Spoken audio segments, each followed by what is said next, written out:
Welcome to Movie Money Makers, where we give a quick rundown of the weekend box office. Joining me right now is my new co-host, Kristin Carlson.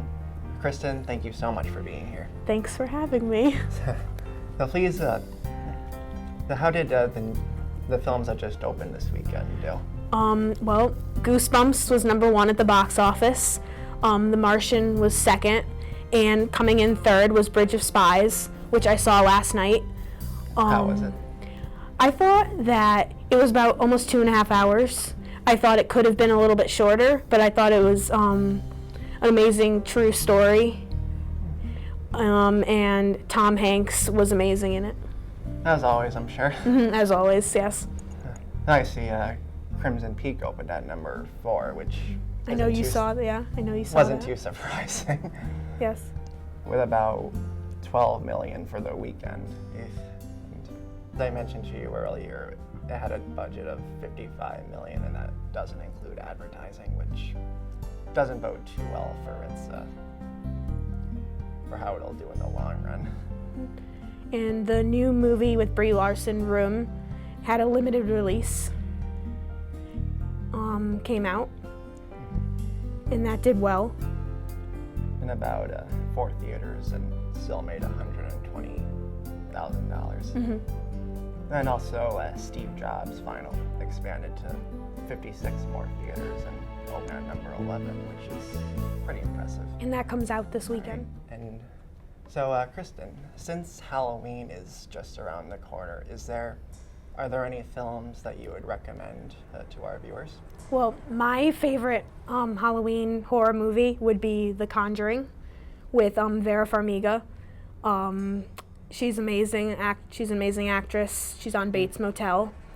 It tells the story of Ed and Lorraine Warren, and a family moves into their house, and they are finding apparitions in the house. So they call in Ed and Lorraine to investigate, and yeah.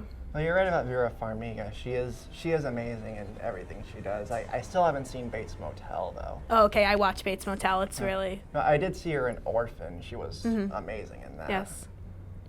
No, I saw The Conjuring when it came out over the summer. I thought it was pretty scary, but I haven't seen it spin off Annabelle because I usually can't do killer dolls. Yeah, me either. I didn't see Annabelle. And Lorraine Warren, she lives in Connecticut. She lives in Monroe. Yeah. And they have tours of her house during Halloween. You can go see it. Oh, I did not know that. The Oculent Museum, which I hope to go to sometime this year. The Conjuring's a good recommendation. One that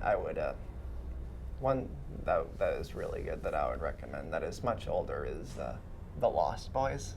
I've never seen Lost Boys. Oh, it came out in 1987, and it's about vampires. Okay. Not the Twilight kind, but it's the kind that are more vicious and drink people's blood and such. It's very scary, but at times it's also very funny and very self-aware of its genre. I would also say the original Carrie is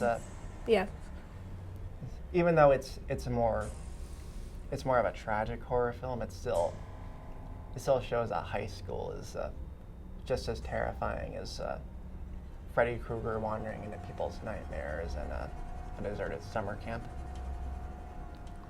I've seen Insidious. That was scary. I've seen 1 and 2. I haven't seen the third one yet. Me neither.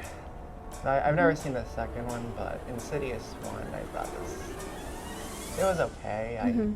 I liked it better than Paranormal Activity, which was one of the most overrated horror films to come out in recent memory. The first Insidious is scarier than the second. Yeah, it certainly made that Tiny Tim song creepier than Tiptoe Through the Window. Da, da, da, yeah, definitely. Thank you so much for being here. Thanks. And if you want to check out the full weekend box office results, be sure to go to boxofficemojo.com, where you can see the weekend box office and more. And be sure to check out our recommendations for Halloween, and have a wonderful day. Don't get too scared. Happy Halloween.